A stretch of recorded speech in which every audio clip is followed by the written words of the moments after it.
everybody, I'm Leora Sims. Welcome to my channel, and welcome to another episode of my Sims 4 Law and Order SVU series. If you missed any of the previous episodes, please go back and watch them, and please pay attention to the information provided in the description of the video, especially if you or someone you know is in need of help.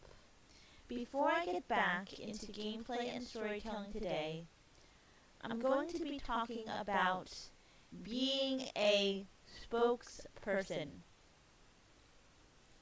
or being an advocate. And when I use these terms in this video, I use them loosely. I have always felt like a spokesperson for people with disabilities. Simply because when I go out and live my life, I get asked questions. And questions are good. Questions are better than going out to live your life and just being stared at rudely. So I don't mind answering questions and telling people about my disability, telling people about my life. But sometimes it can get tiring. Sometimes I just want to go out and live my life and not be asked any questions. And not have to feel like I must explain myself. And when I feel frustrated about being a quote-unquote spokesperson for disabilities, I have talks with my best friend. I vent to her.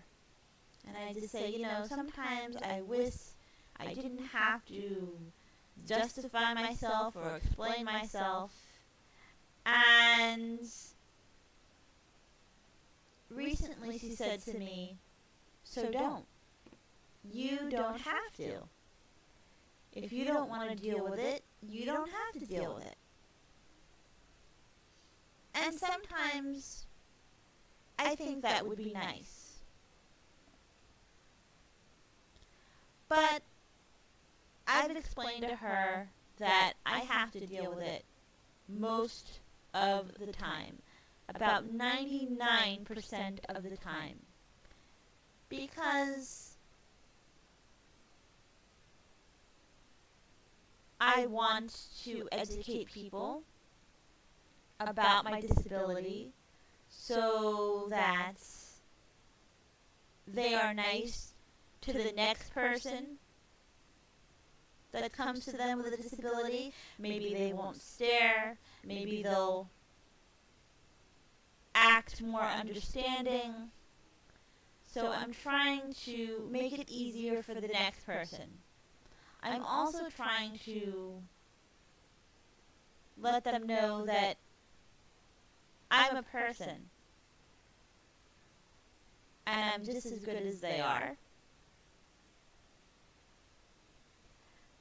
And I'm trying to gain respect. But not in a negative way. I'm trying to get them to treat me like they would treat anyone else. A while back I did a video in this series where I talked about teaching people how to treat you. And when I educate people about disabilities and my disability, I am really teaching them or trying to teach them how to treat me. So if I run into someone on the street who's rude to me because of my disability, or they say something ignorant. And I will never run into that person again. And I'm frustrated, so maybe that day I don't want to be an advocate. I guess I could pass them by and just ignore it.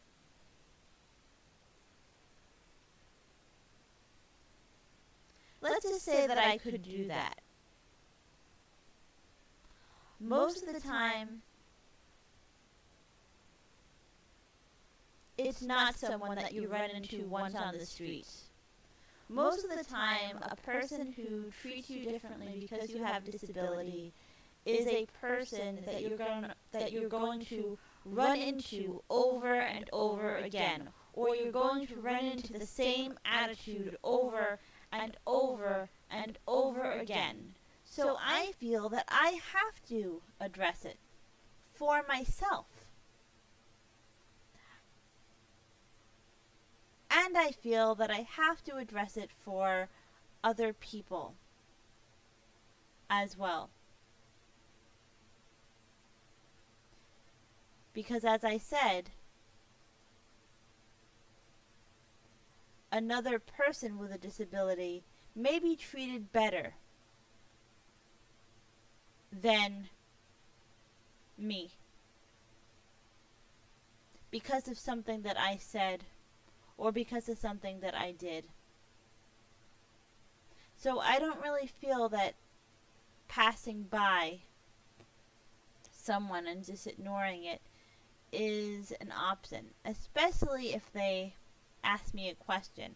I'm not going to put myself in any danger. Of course, if someone is trying to attack me and I can get out of that situation, I will. But usually, it's questions and it's staring, and the staring is very rude. So I prefer that somebody ask questions, and I prefer that those questions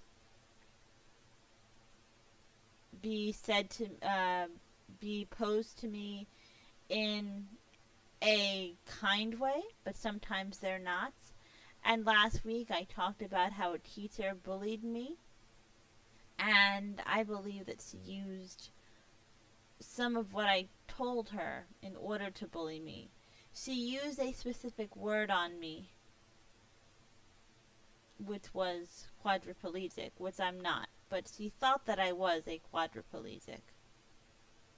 She used that word because the week before she asked me about my disability. And I felt betrayed at that time because I felt here I was trying to educate her, trying to make it better for the next person she runs into, and she's not going to be any better. She may even be worse. When I got her to apologize and I explained to her why she should apologize, I feel that maybe that helped her, so that the next person she ran into with a disability might have been treated better. Also, I never expected to be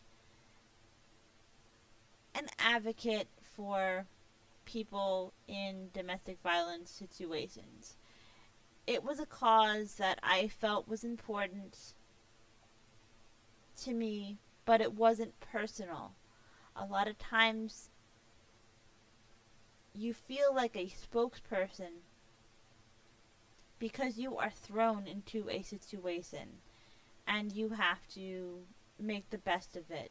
I'm a spokesperson and an advocate for people with disabilities, not because I said that's what I want to do, but because that is where I found myself, and I felt that there was a need that I had to fill. I talk to you about domestic violence and other people about domestic violence because I feel that there's a need, but I have been in abusive relationships.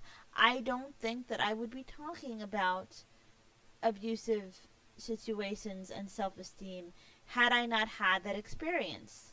A lot of drug addicts who are recovering end up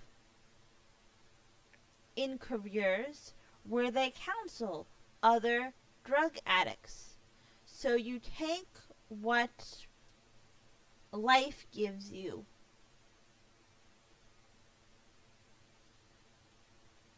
and you make the best of it. In my humble opinion, if you have gone through something difficult, which everyone has, it's your responsibility as a good standing member of society to help other people. That's just my humble opinion. But most advocates, again, do not choose to be advocates. It's more like the advocacy chooses them. Life situations occur which make them an advocate. But I'm very happy to be a spokesperson most days. I'm very happy to be an advocate. But some days, especially when it comes to my disability, sometimes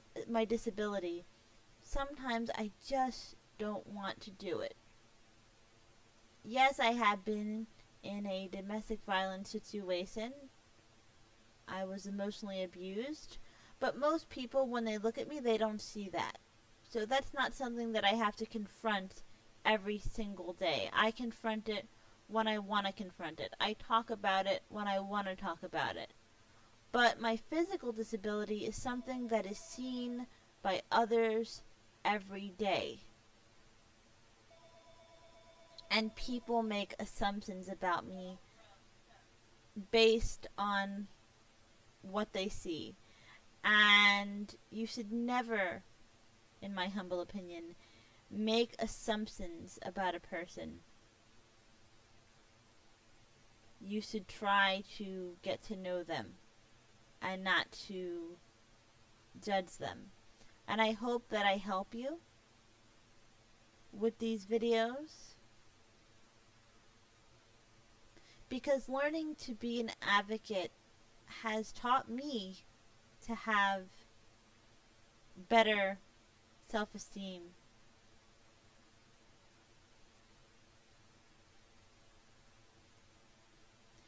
I will be back with gameplay.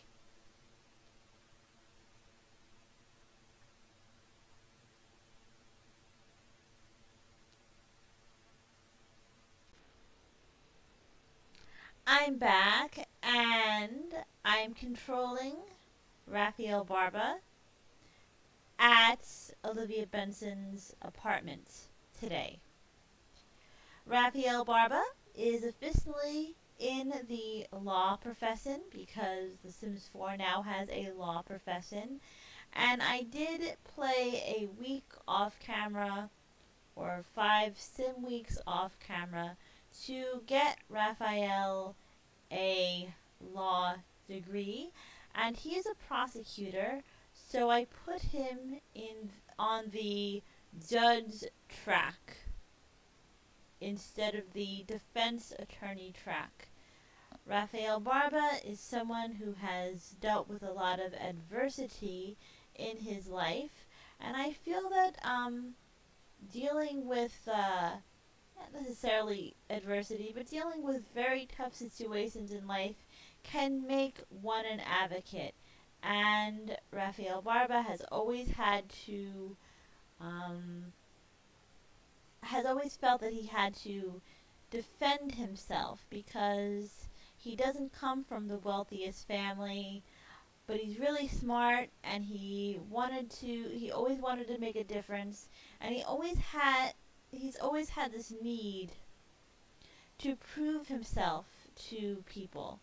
And that's probably one of the things that makes him one of the best advocates that there is.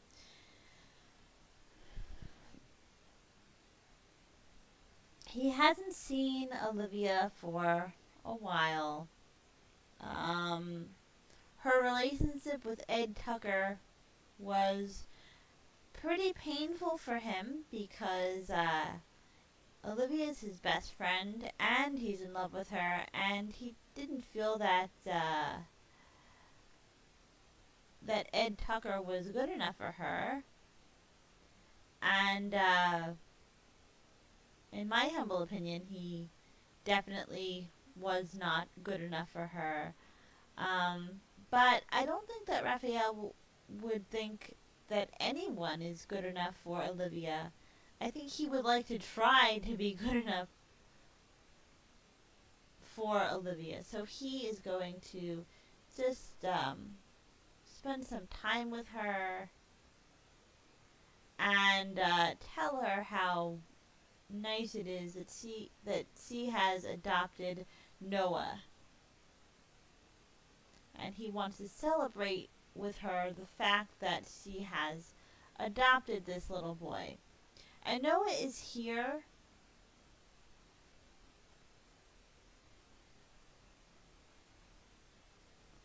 But he hasn't shown up yet. He's technically in the group.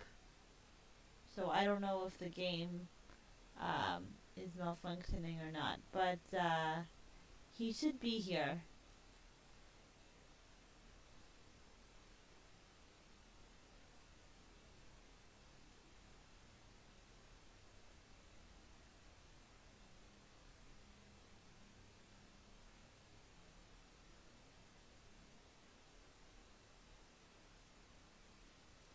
And I really like that he is officially in a law career, because now that he has certain interactions that he didn't have before, interactions that would make sense for his character, because Olivia Benson and him are always talking about cases. So he's going to tell her a funny story, because even though he's serious, he likes to make her laugh, and he has that ability.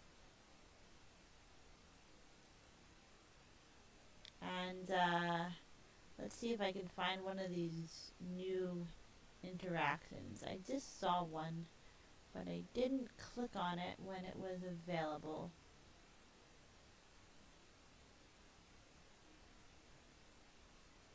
And while he was at university, he leveled up his charisma skill to a level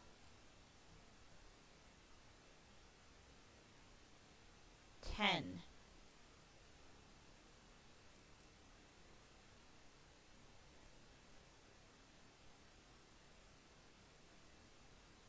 So he can meet prospective clients. That's the interaction. But there are a few, there's at least one other one that I saw. Let's go to the romance category.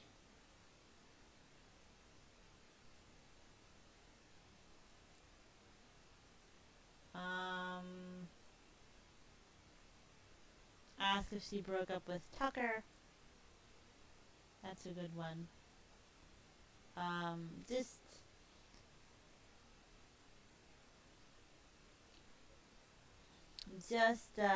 confirm that it's really over.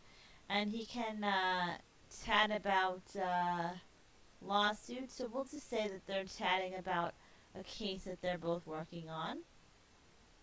That's a new interaction. And he can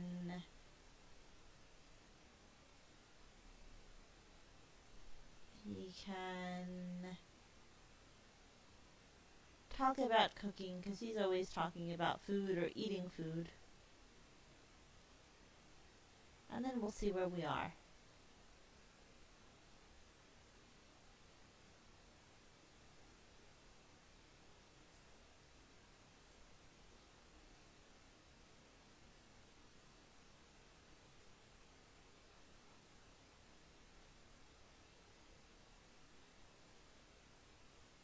I thought I heard Noah. Yeah, there's Noah. I don't know where he was before.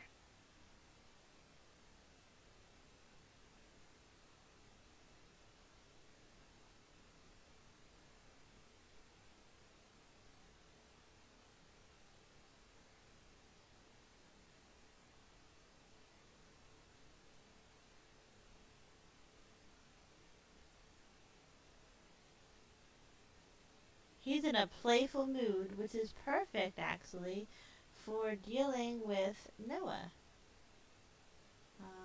So he can. What can he do? It is one.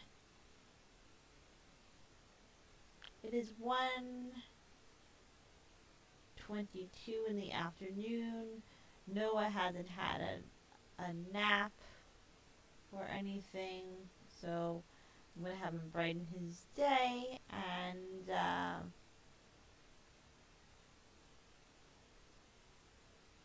he's gonna put him to bed.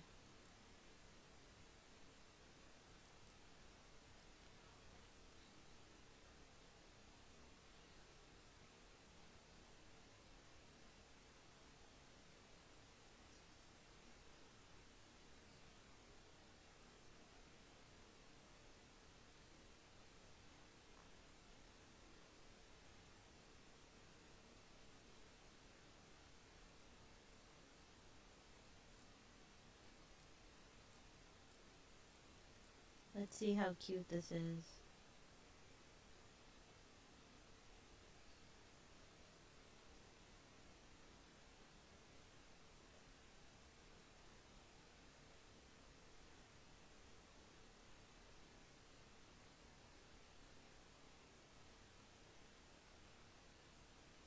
Aw, that's very sweet. I'm going to end this episode here, guys. I hope that you enjoyed it as much as I enjoyed bringing it to you. Be happy, healthy, and stay safe.